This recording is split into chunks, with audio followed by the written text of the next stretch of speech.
En esta fecha se conmemora el recuerdo de las víctimas del Holocausto. Para los que no conocen, el Holocausto fue la masacre sistemática de millones de personas durante la Segunda Guerra Mundial. En resumidas cuentas, la humanidad hace unos 80 años vivió el episodio más oscuro de la historia de la humanidad posiblemente.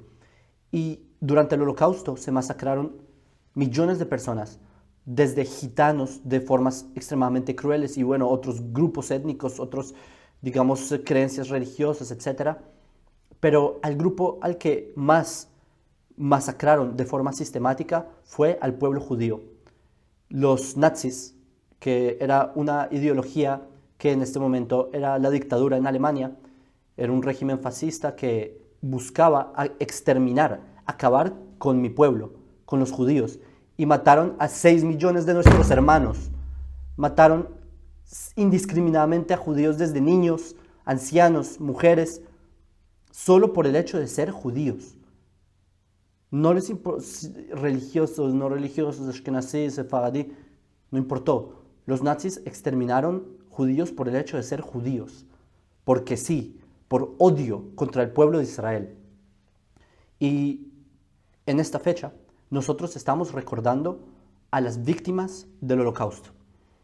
Como les dije, principalmente el objetivo fuimos el pueblo judío, y hay otros grupos que también sufrieron muchísimo del Holocausto y también considero que debemos tenerlos en cuenta. Ahora, quiero leerles una página del Talmud, que esto está en el Tratado de Menachot, que me parece esta es una enseñanza importante para este tipo de fechas, que es un poco fuerte de escuchar, pero quiero compartirla con ustedes. Les voy a leer en hebreo y les traduzco. Entonces dice así el Talmud. Amar Rav Yehuda, Amar Rav. Dijo el Rav Yehuda en nombre de Rav. Beshala Sheala Moshe Amarom. Cuando subió Moshe a recibir la Torah, Moisés. Matzaula Kadosh Baruch Hu Sheyoshev Vekosher Tarim Laotiot. Que Moshe, cuando él subió a recibir la Torah, él vio que Hashem, que Dios, esto es un midrash, ¿sí? No se lo tomen literalmente, que él vio que Hashem estaba ahí sentado y haciendo las coronas de la Torah. Paréntesis, para los que no saben, las letras del hebreo en la Torah tienen como coronas, tienen como como unas coronas, como unos puntos, no sé, como unos adornos, digamos. Y entonces dice Amar Lefanav, le dijo Moshe, le dijo Ribono shel olam, mi me'akev al yadcha. Dijo Moshe, le dijo a Hashem, Señor del mundo, ¿quién es el que está retrasando que entregues la Torah? ¿Quién está impidiendo que entregues ya la Torah? Es decir, Moshe quiere ya recibir la Torah, pero Hashem está tomando su tiempo, adornando la Torah, poniéndole detalles, poniéndole adornos a las letras. Y dice, Amarlo, le respondió Hashem a Moshe, le respondió, Amarlo, Adam Echad yesh sheatid liot besof kama dorot ve'Akiva ben Yosef shemo. Dice, hay un hombre que va a vivir en unas generaciones, ¿sí? Después de muchas generaciones, y su nombre será Akiva ben Yosef. Akiva ben Yosef es Rabbi Akiva. Rabbi Akiva fue uno de los grandes sabios de Israel, que él vivió durante el siglo II, la primera mitad del siglo II. ¿Ok? Y dice, continúa el Midrash diciendo, Shatid lidrosh kol kotz vakotz, tilin tilin shel halachot. Dice, Dios le explica a Moshe por qué está haciendo tantos detalles, porque este Akiva ben Yosef, el futuro Rabbi Akiva, que aparecerá siglos después, él va a estudiar cada punta de la Torah, cada detalle de la Torah, cada alajá, la profundidad máxima de la Torah, va a repasar cada detalle, porque recuerden que la Torah es extremadamente profunda. La Torah tiene, de acuerdo a Ibn Ezra, 600,000 explicaciones por cada letra. Y algo así, que Rabbi Akiva va a llegar a los máximos conocimientos de la Torah. Para que se den una idea, uno de los alumnos de Rabbi Akiva fue Rabbi Shimon Bar Yochai, que él fue el que reveló la Kabbalah. Entonces, imagínense, y él fue un alumno de Rabbi Akiva. Rabbi Akiva era una persona enorme. Y Amar Lefanav le dijo Moshe, Ribono shel olam, Heuli, dice Moshe le dijo a Dios, Señor del mundo, muéstramelo, muéstrame a esta persona, a este Akiva ben Yosef. Amarlo, Hazor da Joja. Y Hashem le dijo a Moshe, vuélvete, ¿sí? Voltéate, algo por el estilo. Alaj, o sea, Moshe, Alaj veyashav besof shmonat shurot. Entonces Moshe como que se fue en el tiempo, algo por el estilo, y fue y se sentó en la última fila de la casa de estudio de Rabbi Akiva. ¿Sí? Les recuerdo, en esta época, en el segundo templo, habían casas de estudio, hoy también hay como yeshiva, como una yeshiva, un Beit Midrash, y estaban todas las filas de alumnos escuchando a Rabbi Akiva enseñar Torah, y Moshe fue y se sentó en la última fila para escuchar a lo que decía Rabbi Akiva. ¿Y qué pasó? Velo haya yodea ma'an ombrim. Y Moshe no entendía de qué están hablando, porque acá Rabbi Akiva pues, está hablando de... Imagínense que hoy empecemos a hablar sobre qué dice el judaísmo sobre el internet. ¿Qué dice el judaísmo sobre el internet? Imagínense que Moshe, que él venga y escuche qué es el internet. En la época de Moshe no había internet, no estaba ese reto para la sociedad llamado internet, que puede traer muchas influencias negativas, pero también puede traer muchas influencias positivas para la humanidad. Entonces, el judaísmo necesita tener una opinión de lo que, cómo responder frente a un fenómeno como el internet, obviamente. No podemos quedarnos de brazos cruzados, siendo que el judaísmo literalmente abarca tanto. Entonces, algo así. Entonces, Moshe estaba escuchando a Rabbi Akiva y él como que no entendía muy bien qué es todo esto. Tashash Kojo. Y como que se decepcionó un poco Moshe. ¿Sí? Como que su fuerza, no tuvo fuerza, algo así. Entonces dice que Rabbi Akiva en su estudio llegaron a un tópico, que el tópico se puso, ¿saben? Estudio profundo, debates, y llegaron a un tópico y Amrulo Talmidav, Rabbi, minayin leja. Y los alumnos de Rabbi Akiva le preguntaron a Rabbi Akiva, Rabino, ¿cómo sabe usted esa respuesta? O sea, es como que estaban debatiendo, sí, los alumnos, Rabbi Akiva, y los alumnos le preguntaron algo, y Rabbi Akiva respondió algo, y los alumnos le preguntaron, ¿y cómo sabes que esa es la respuesta? Le preguntaron los alumnos. Amar lahem, Rabbi Akiva le respondió, Alajá le Moshe mi Sinai. Le respondió a ellos que así es la alajá, así son digamos, el camino, la alajá de Moshe en el monte Sinai. Entonces Moshe escuchó esto, Nidyashvadato, que Moshe escuchó que realmente estas enseñanzas que está dando Rabbi Akiva son un reflejo de la Torah de Moshe, que la Torah de Moshe es como la esencia de lo que explica Rabbi Akiva, algo así. ¿Y qué pasa? Hazar, entonces Moshe volvió al monte Sinai, ¿sí? Se devolvió en el tiempo. Algo por el estilo, dice el Midrash. Uva lefanav HaKadosh Baruch Hu. Uva lifnei HaKadosh Baruch Hu amar lefanav. Entonces Moshe volvió y fue donde Dios y le dijo, Ribono shel olam, yesh lecha adam kaze she'ata noten ve'ata noten et haTorah al yadi. Y Moshe le dijo a Dios, tienes una persona así, como Akiva ben Yosef, y tú me vas a entregar la Torah a mí. Y que se entregue a él, que se la entregue a Rabbi Akiva, una persona con un nivel tan enorme. Entonces, ¿qué dice Dios?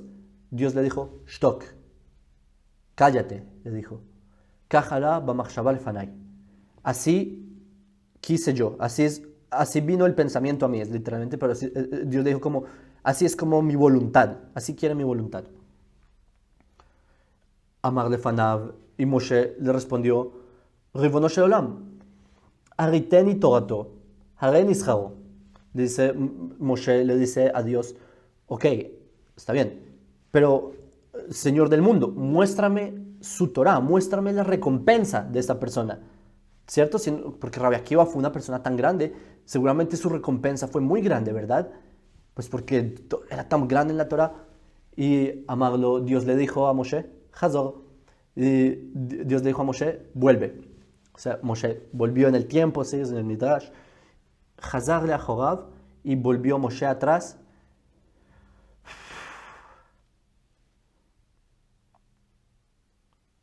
Rash shoklim besaro bemaklin. Y Moshe vio que estaban poniendo la carne de Rabbi Akiva como en pinchos, en palos. No sé si ustedes saben la historia de Rabbi Akiva, lo que pasó al final. En la época de Rabbi Akiva fue la revuelta de Bar Kokhba, que en esa época el Imperio Romano estaban dominando Judea, lo que ellos llamaban la provincia de Judea, y ellos habían sofocado la independencia judía, que habían hecho una revuelta que, digamos, se sofocó en el 70, 71, ¿sí? Con la destrucción de Jerusalén, etc. Pero unos cuantos años después hubo otra revuelta, que fue la revuelta de Bar Kokhba, que fue una revuelta en la que los judíos trataron de tener una independencia nacional de Roma, que los judíos se rebelaron contra el Imperio Romano para liberar Judea. Y uno de los líderes de la revuelta fue Rabbi Akiva. Rabbi Akiva, él era como el líder intelectual de pensamiento, filosóficamente, espiritualmente, que él era el rabino de Bar Kokhba, de hecho. Hay muestras que se ve de que Bar Kokhba seguía la halajá de acuerdo a Rabbi Akiva. Entonces, Rabbi Akiva era uno de los líderes intelectuales de la rebelión contra Roma. Y cuando Roma eventualmente atraparon a Rabbi Akiva y de hecho a otra serie de sabios de Israel, a Agug Malhut, a 10 grandes sabios de Israel, los mataron a todos. Ustedes saben cómo eran los romanos de crueles. Los romanos perseguían judíos indiscriminadamente por la rebelión que estaban haciendo contra el Imperio Romano. Y a Rabbi Akiva muy cruel, lo cogieron con un rastrillo y le arrancaron la piel y luego lo cortaron en trozos y lo pusieron en pinchos. Imagínense, un gran líder de Israel. Y Moshe, ¿qué hace Moshe? Amar lefanav, Ribono shel olam, zot Torah, zot schara. Le pregunta Moshe a Dios, Dios, Señor del mundo, ¿eso es Torah? ¿Esa es la recompensa? Moshe no entiende. ¿Cómo es posible que una persona tan grande de Torah vaya a pasar por esto, por una cosa tan terrible? Amarlo, Dios le responde, Shtok, kach ala b'machshava lefanai.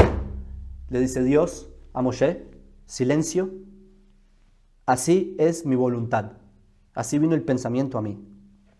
Acá se acaba el Midrash.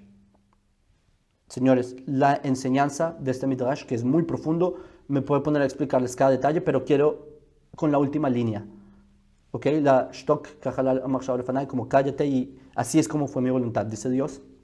Dice, Hashem le dijo, o sea, lo que aprendemos de acá es que nosotros entendemos que Dios tiene una voluntad y muchas veces los seres humanos no podemos comprender los caminos de Hashem. Nosotros no entendemos. ¿Cómo es posible que un holocausto? ¿Cómo es posible que la humanidad llegó a ese punto? Alemania, que Alemania, les recuerdo, era la nación más culturizada, intelectuales, los más iluminados, tenían la academia, tenían ciencia, arte, música, refinados, terminaron haciendo la peor masacre, el peor genocidio de la historia de la humanidad. Terminaron destruyendo a la humanidad en su generación. ¿Cómo es posible? ¿Cómo Hashem permite esto? A personas inocentes. Entonces nosotros como seres humanos no entendemos realmente, pero tenemos la emuná de que Hashem tiene un plan para el mundo, un plan para que todo esto tiene una razón, pero nosotros no entendemos. Pero entonces, ¿por qué Dios le dice a Moshe que se calle?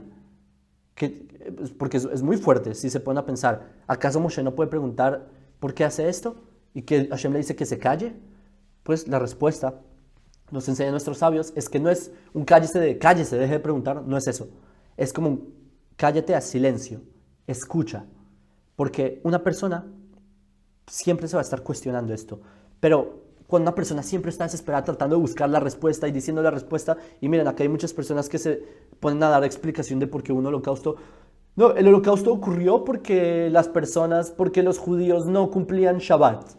No, el holocausto ocurrió porque los judíos no comían kosher, ¿no? Porque empiezan a jugar a ser Dios y tratar de explicar algo que no entienden.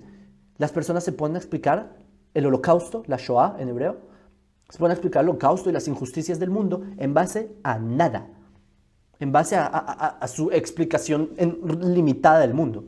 Pero acá lo que nos enseña este Midrash es que Hashem le dice a Moshe, guarda silencio y escucha. Mira cómo se desarrollan las cosas, no pierdas la emuná, porque fíjate que todo estará bien y todo tiene una razón. Simplemente escucha y recibe más de lo que tú vas a poner a explicarte cosas que ni entiendes. ¿Ok? Entonces por eso, silencio, y así es la voluntad de Hashem, que gracias a Hashem, recordemos que después del Holocausto, la peor tragedia de la historia del pueblo judío, aunque en mi opinión la peor tragedia fue la destrucción del segundo templo y del primer templo, pero este fue reconstruido, por ende la del segundo templo fue la peor tragedia, y consecuente a la Shoah, el Holocausto, de lo peor que le ha pasado al pueblo judío en los últimos milenios. Pero gracias a Hashem, recordemos que 3 años después del Holocausto se restablece el Estado de Israel y el pueblo judío volvemos a nuestra tierra y renacemos de las cenizas de nuestras propias víctimas. Renace el pueblo de Israel. Am Israel Chai, el pueblo de Israel vive. Y como dice acá el Midrash, quiero que conmigo se unan a un minuto de silencio por las víctimas del Holocausto y que Hashem bendiga su memoria y que Hashem vengue su sangre.